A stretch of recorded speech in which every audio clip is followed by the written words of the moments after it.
हर खबर पर होगी आपकी पकड़। डाउनलोड कीजिए एबीपी लाइव ऐप। नमस्कार, एबीपी न्यूज पर आपका स्वागत है। आपके साथ मैं हूं आदर्श झा। उत्तर प्रदेश सरकार ने क्वारंटीन सेंटर में मोबाइल फोन बैन करने का आदेश दिया है और अब इस फैसले पर विवाद हो गया है। आदेश में कहा गया है कि चूंकि मोबाइल कोरोना संक्रमण फैलाता है या उससे फैलने का खतरा है, इसलिए जिन लोगों को क्वारंटीन सेंटर में रखा जाएगा या भेजा जाएगा, उनके मोबाइल फोन जमा करा लिए जाएंगे। आपको बता दें कि वार्ड में समस्याओं का वीडियो बनाकर मरीज वायरल कर रहे थे। इससे बचने के लिए यह तोड़ निकाला गया है। यूपी सरकार के इस फैसले पर अब विवाद हो गया है। क्वारंटीन सेंटर में मोबाइल बैन करने का आदेश उत्तर प्रदेश सरकार की तरफ से दिया गया था, जिस पर अब विवाद हो गया है और अब समाजवादी पार्टी ने भी इस पर सवाल उठा दिए। देखिए, हम ये उस आदेश की कॉपी आपको दिखा रहे हैं।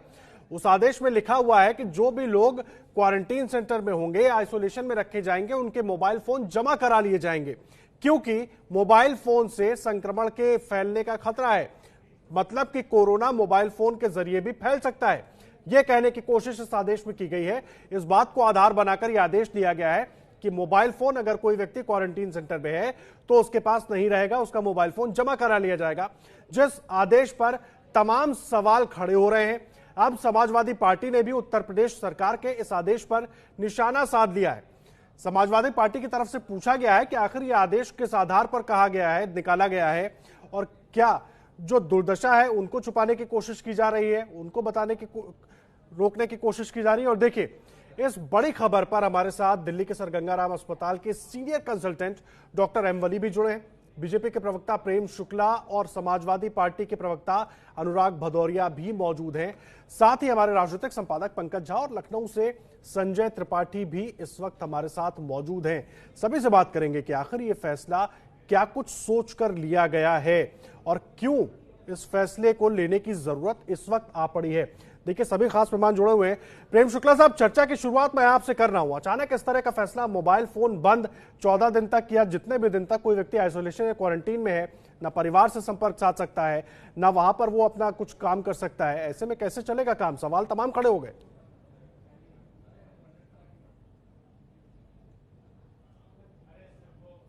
खैर, प्रेम शुक्ला साहब तक मेरी आवाज नहीं पहुंच रही है, उन तक चलने की कोशिश करेंगे। अनुराग भदौरिया साहब हमारे साथ मौजूद हैं।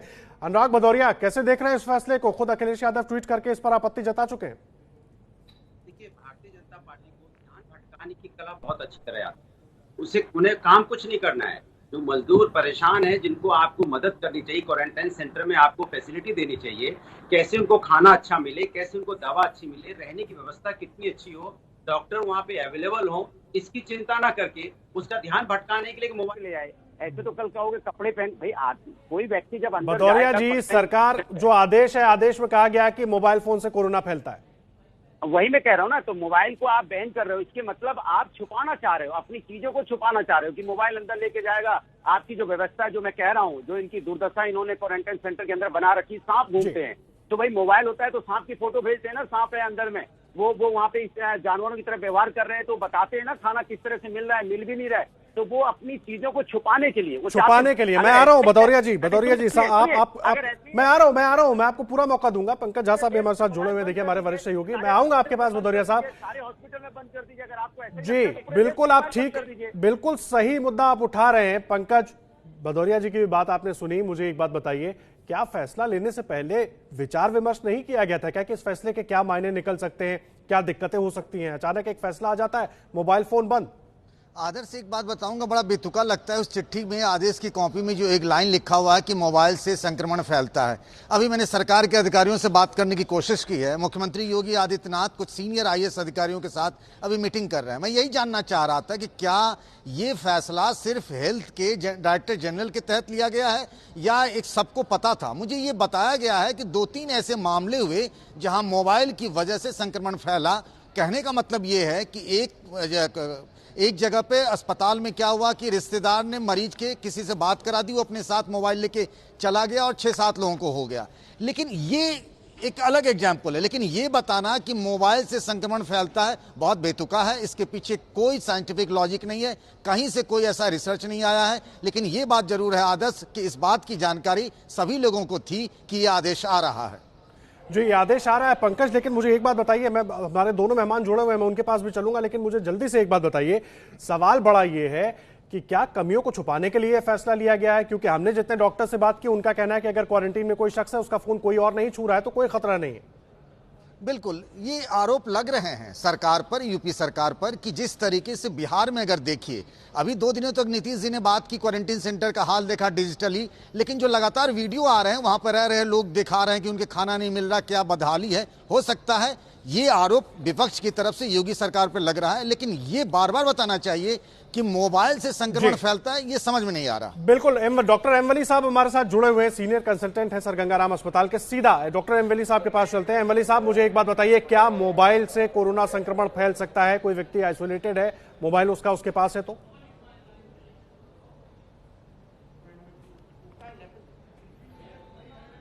खैर, एम वली साहब अभी हमारे साथ जुड़े नहीं है, उनके पास चलेंगे। मैं प्रेम शुक्ला जी का एक बार रुख कर लेता हूं। प्रेम शुक्ला जी, इस फैसले के आते ही इस पर विवाद शुरू हो गया है। समाजवादी पार्टी ने तो कई आरोप लगा दिए। इस तरह के आरोप की अपेक्षा भी करते हैं। मुद्दे की बात है कि जो आदेश दिया गया, हमने जो पता लगाया, उसमें कई आइसोलेशन सेंटर में, क्वारंटाइन सेंटर में लोग फिल्में देख रहे थे, एक दूसरे से सोशल डिस्टेंसिंग करीब आकर फोटो खिंचवाना, वीडियो खींचने के कारण जो है सोशल डिस्टेंसिंग के नियमों की धज्जियां उड़ रही थी। और कई जगहों पर जब मोबाइल बाहर चले जा रहे तो उसके कारण कुछ मामलों में संक्रमण भी हुआ। इसलिए किसी को मोबाइल लिया नहीं जा रहा। उनका जो है मोबाइल, जो लोगों का है वो वहां पर मोबाइल उपलब्ध रहेगा। जो वार्ड का इंचार्ज होगा उसके पास मोबाइल उपलब्ध रहेगा। किसी को बात करनी है तो बात कर सकता है, किसी को सूचना का आदान प्रदान करना है कर सकता है। उत्तर प्रदेश सरकार ने जिस तरह से प्रवासी मजदूरों के लिए सफल कार्य किया, 50% से अधिक ट्रेनें मजदूरों को लेकर नहीं, लेकिन सूचना के आदान प्रदान करने के लिए तो उनको फिर एक बार जो तमाम नर्सिंग स्टाफ वहां पर मौजूद है उस पर निर्भर रहना पड़ेगा ना प्रेम शुक्ला जी। तो लुटेरों को संकट है, तो कुछ लूट नहीं पा रहे हैं, इसलिए जो है कहीं पर भी छोटी सी बात हो रही है। प्रेम शुक्ला जी, मैं समाजवादी पार्टी की बात अभी नहीं कर रहा। मैं एक बार मेरी बात सुन लीजिए, मैं समाजवादी पार्टी की बात नहीं कर रहा। डॉक्टर्स का कहना है कि जो तथ्य दिए, जो आधार दिए जा रहे हैं वो ठीक नहीं है। जिस तरह की बातें की उनको जनता पार्टी का कोई नेता क्या मदद करता हुआ गरीबों की दिखाई पड़ा? एक आध फोटो दिखा दीजिए।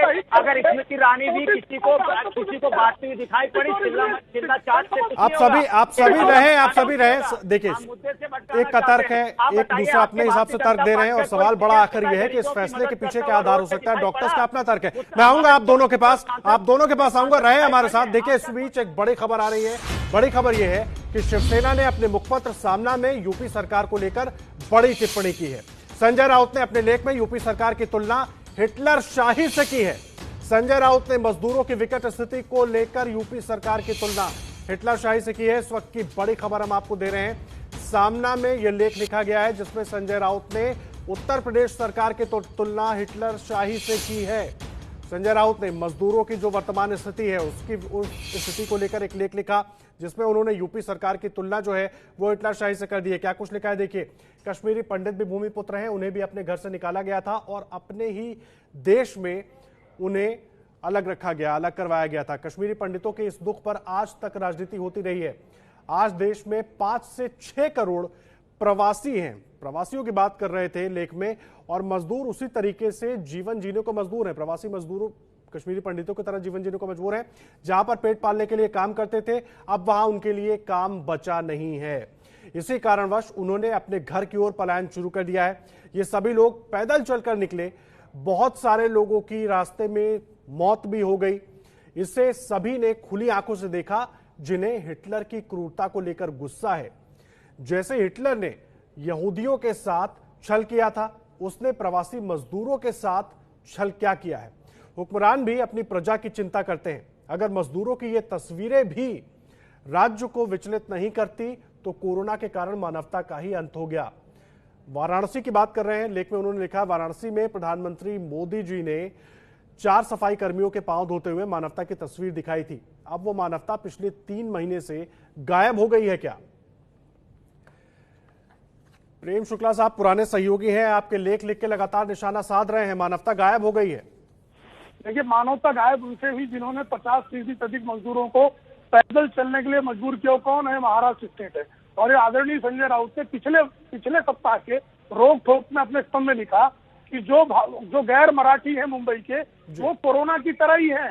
उनको भुजंग से तुलना की। पिछले सप्ताह के इसी रोक ठोक में श्रीमान संजय राउत ने लिखा। लेकिन जो निशाना गैर मराठी निशाना है। तो उत्तर प्रदेश सरकार पर लगाया जा रहा है, बात हिटलरशाही की जा रही है। मेरा उत्तर तो सुनिए आदर्श जी। हाँ, मैं इसीलिए उसमें इन्हीं जोड़ संजय रहा हूँ। राउत जी ने पिछले सप्ताह, मैं उसी पे कह रहा हूँ, पिछले सप्ताह इन्हीं संजय राउत ने इसी स्तंभ में लिखा कि जो गैर मराठी मुंबई में रहते हैं वो भुजंग यानी काले नाग के समान है, और ये जिस तरह से कोरोना के साथ जीने की आदत डालनी पड़ी है, उसी तरह से मिश्रा, दुबे, नटराजन, मेहता इत्यादि के साथ भी जीने की आदत डालनी पड़ेगी। साहब, आप हिटलर किसको कह रहे हैं? 96% मजदूरों, प्रवासी मजदूरों को राशन महाराष्ट्र सरकार ने नहीं दिया। ये मेरा दावा नहीं। और हिटलर का इशारा उत्तर प्रदेश सरकार की तरफ गया था, इसीलिए मैंने आपसे सवाल पूछा। हिटलर तो वो खुद है साहब सबसे बड़े। प्रवासी मजदूर भागे कहाँ से? प्रवासी मजदूरों ने मुंबई के निर्माण में, महाराष्ट्र के निर्माण में योगदान किया, और जब आपद का काल आया तो उनको राशन तक नहीं दिया, उनको भागने के लिए मजबूर किया। तो नहीं, लेकिन आपके उत्तर प्रदेश में समाजवादी पार्टी भी तो आपको घेर रही है। एक प्रतिक्रिया समाजवादी पार्टी से मैं छोटी सी ले लूं। भदौरिया जी, मैं आ रहा हूं। प्रेम शुक्ला साहब, मैं आ रहा हूं, एक बार उनकी प्रतिक्रिया भी ले लेने दीजिए।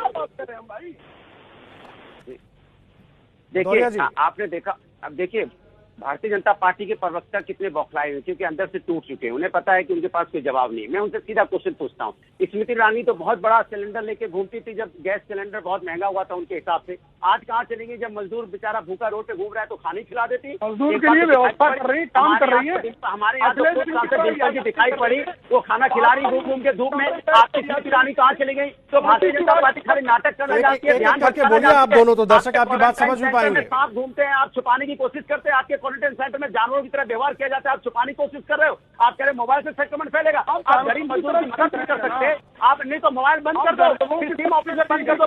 चलिए भदौरिया साहब, संक्रमण फैलता है। भदौरिया साहब, प्रेम शुक्ला जी, आप दोनों को मैं बीच में रोक रहा हूं। मोबाइल से संक्रमण की बात हम कर रहे थे और बड़ा अहम मुद्दा है। देखिए, डॉक्टर एमवली हमारे साथ जुड़ गए, सीनियर कंसल्टेंट है सर गंगाराम अस्पताल के। डॉक्टर एमवली, सीधा सवाल है मेरा, तमाम मुद्दों पर बात हम कर रहे हैं, लेकिन अहम मुद्दा ये है, क्या मोबाइल फोन से संक्रमण फैलेगा? अगर मैं क्वारंटीन में हूं, मेरा फोन मेरे पास है, तो क्या संक्रमण फैलेगा उससे?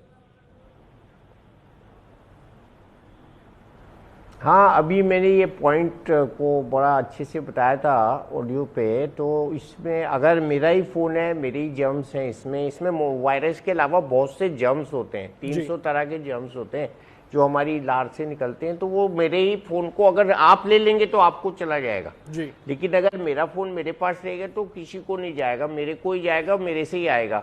लेकिन इसमें एक और, आपका जो 2 मोबाइल फ़ोन रखे जाएंगे कलेक्टिव यूज़ के लिए, उससे तो ये ज़्यादा फैलेगा जी। ये पॉइंट तो आया ही नहीं था पिछले डिस्कशन में, ये तो अभी मैंने देखा उसमें सर्कुलर में। तो इसमें थोड़ा सा कुछ हंसने का थोड़ा सा ऐसा नहीं है, बट ठीक है, it's matter of abundant precaution तो है। लेकिन अभी तो पूरे वर्ल्ड में कहीं भी नहीं बैन हुआ था, कहीं नहीं बैन हुआ। नहीं, मैं एक चीज और जोड़ रहा हूँ, आप थोड़ा सा उस पर भी जानकारी दीजिए डॉक्टर वली, थोड़ा उस पर भी जानकारी दीजिए कि एक तो मोबाइल फोन मेरे पास है, सिर्फ मेरे पास है, मेरा पर्सनल मोबाइल फोन है, मैं क्वारंटीन में हूँ, मैं इस्तेमाल कर रहा हूँ, कोई और उसको छू नहीं रहा है। एक बात हो गई, इंटरचेंजेबल जी। और दूसरा, मेरा मोबाइल फोन ले लिया गया, 14 दिन तक मैं अकेले हुआ, इलाज करा रहा हूँ, मैं किसी के संपर्क में नहीं जा सकता। ये 2 स्थितियां हो गई डॉक्टर वली। साइकोलॉजिकल ट्रॉमा हो सकता है। आजकल हम लोग इस पे मोबाइल पे, देखिए मेरे पास भी अभी 2, किसी पे 3 होते हैं, मेरे पास भी रखे में कई सारे। तो ये मैं नहीं कह रहा कि 2 रखो, मैं ये कह रहा हूँ कि हमारे बच्चे और हम लोग इतने डिपेंडेंट हो गए मोबाइल पे कि it has become part of our breathing in and breathing out. हम मोबाइल के थ्रू सांस ले रहे हैं, हमारी श्वसन क्रियाएं मोबाइल के थ्रू चल रही है। अजीब, ये इससे रिश्तेदारी हो गई है। तो ऐसे अपने परम मित्र से थोड़ा सा जो विरह हो जाएगा तो बहुत अलग हो जाएगा काम। बिल्कुल सही कह रहे हैं आप। एक तरफ तो मेंटल स्ट्रेस हो जाएगा, आप किसी के टच में नहीं आ पाएंगे, कुछ जानकारी नहीं दे पाएंगे। जाहिर सी बात है, डॉक्टर एमवली सीनियर कंसल्टेंट है, तमाम जानकारी दे रहे हैं। 5 खास मेहमान हमारे साथ जुड़े हुए हैं। डॉक्टर एमवली साहब हमारे साथ जुड़े हुए हैं, अनुराग भदौरिया साहब हैं, प्रेम शुक्ला साहब हैं, पंकज झा हमारे वरिष्ठ सहयोगी हमारे साथ जुड़े हुए हैं, संजय त्रिपाठी लखनऊ से हमारे संवाददाता जुड़े हुए हैं। पंकज, मैं आपके पास आ रहा हूं, मुझे सीधे तौर पर बताइए, इस फैसले को किस तरह देखें? इसके राजनीतिक माने भी और निकलते हैं क्या? देखिए, मुझे जो थोड़ी देर पहले जानकारी मिली है उसमें जैसा आप कह रहे थे आदर्श, क्या ये फैसला वापस लिया जाएगा? उनकी बातचीत से, अधिकारियों से जो बातचीत हुई, ऐसा नहीं लग रहा कि फैसला वापस लेने की अभी तक कोई बात हुई है। उन लोगों ने 3-4 एग्जाम्पल्स बताए, नोएडा में, गाजियाबाद में, दूसरे जिलों में, जो जैसा डॉक्टर वली बता रहे थे कि मोबाइल पर उनके रिश्तेदार ने किसी से बात करा दी, वही पॉकेट में मोबाइल लेकर बाहर चले गए, उस वजह से 2-4 मरीज बढ़ गए। तो ये अभी तक इस पर कोई तय नहीं हुआ है, लेकिन जिस तरीके से जो हवाला दिया जा रहा तर्क मोबाइल ना ले जाएं। डॉक्टर वली ने बताया कि बाहर में 2 मोबाइल रखे जाएंगे तो संक्रमण तो और फैलेगा। जी, लेकिन पंकज मुझे एक बात बताइए, डॉक्टर वली ने एक बात और कहा है कि पूरी दुनिया में अभी तक ऐसा कोई एग्जाम्पल सामने भी नहीं आया है। बिल्कुल नहीं, इसका कोई अब तक साइंटिफिक आधार तो है ही नहीं। हम पहली बार सुन रहे हैं कि मोबाइल से संक्रमण फैलता है। हैंडसेट को कोई भी छू ले, वो तो सब्जी, फल, दूध किसी भी चीज से हो सकता है, वो एक अलग मसला है। बिल्कुल। प्रेम शुक्ला साहब, मैं आपके पास आ रहा हूं, मुझे बताइए क्या सरकार इस फैसले पर विचार करेगी? देखिए, डॉक्टर वली साहब ने जो बात कहा मैं उनका बड़ा आदर करता हूं, लेकिन जो ये निर्णय भी लिया गया है ये चिकित्सा विभाग के परामर्श से लिया गया है। Director general of medical education से परामर्श लिया गया है। तो ऐसे में कई मामलों में सोशल डिस्टेंसिंग टूट रही थी, कई लोग जो है वहाँ फिल्में देख रहे थे, इस तरह की चीजें भी आई हैं। तो मुझे लगता है कि सबसे ज्यादा हमारा जो प्राथमिकता है वो उनके स्वास्थ्य कल्याण की प्राथमिकता है जी। उनको स्वस्थ रखने के लिए जो भी निर्णय लेना होगा। चलिए, आप अपने बात पे कायम है। आपके हिसाब से मैं ये मानकर चल रहा हूं कि सरकार फैसला वापस नहीं लेने वाली है। और भी खास मेहमान हमारे साथ मौजूद है, भदौरिया साहब भी जुड़े हैं, उनसे भी राय लेंगे, डॉक्टर वली के पास भी चलेंगे। लखनऊ से सीधा संजय त्रिपाठी भी हमारे साथ जुड़े हुए हैं, सीधा उनका रुख करते हैं। संजय, इस पर कुछ और ताजा अपडेट मिल पाया है क्या? कुछ इस पर वापस सोच विचार चल रहा है क्या? देखिए आदर्श, अभी मुख्यमंत्री टीम 11 के साथ एक महत्वपूर्ण बैठक ले रहे हैं। उसके बाद माना जा रहा है कि इस सिलसिले में कुछ अगर चर्चा होती है तो वो चीज़ें सामने निकल के आएंगी। लेकिन एक बात मैं ये कहना चाहता हूं कि जो ये डॉक्टर के गुप्ता है, जो डीजीएमई है, ये पहले भी चर्चित रहे हैं कई फैसलों को लेकर के। हाल में ही इन्होंने जब नोएडा में पीपीई किट सप्लाई हुई थी उत्तर प्रदेश मेडिकल कॉरपोरेशन की ओर से, तब उस पर सवाल खड़े किए थे कि ये अधोमानक सप्लाई की गई थी। लेकिन सबको ये स्पष्ट था कि ये पहले की खरीद में आई थी और ये स्वाइन फ्लू से लड़ने वाली किट थी, कोरोना के लिए इस्तेमाल की जा रही थी, क्योंकि उस वक्त जो पीपीई किट थी कोरोना के लिए वो उपलब्ध नहीं हो पाई थी। तो ये फैसला भी चर्चित रहा था और इसकी जांच एसटीएफ को दी गई थी कि ये आखिरकार जो ये आदेश डीजीएमई ने जारी किया था ये बाहर कैसे लीक हुआ। दूसरी बात, जैसा कि प्रेम शुक्ला जी कह रहे थे कि जो सोशल डिस्टेंसिंग वाली बात है कि ये तमाम जो कोविड केयर सेंटर में लोग मौजूद हैं, पिक्चरें देख रहे हैं, सट कर बैठ रहे हैं, तो उस पूरे आदेश में आप देखेंगे तो कहीं इस बात का कोई जिक्र नहीं किया गया है कि सोशल डिस्टेंसिंग मेंटेन नहीं की जा रही। तो जहाँ तक मोबाइल फोन बैन करने की बात है, आप ये भी गौर करने वाली बात है कि कोविड केयर जो सेंटर है उसका वार्ड इंचार्ज जो होगा उसके पास 2 फोन होंगे और इन 2 फोन से उस वार्ड में जितने भी लोग मौजूद बात है संजय, 2 फोन होंगे, सब उसको हाथ लगाएंगे तो खतरा और कई फोल्ड बढ़ जाएगा वहां पर। बहुत अहम जानकारी आप दे रहे हैं संजय त्रिपाठी, आप सभी का बहुत शुक्रिया। डॉक्टर वली आपका, प्रेम शुक्ला साहब, भदौरिया साहब आपका, पंकज जी आपका भी, आप सभी का बहुत बहुत शुक्रिया।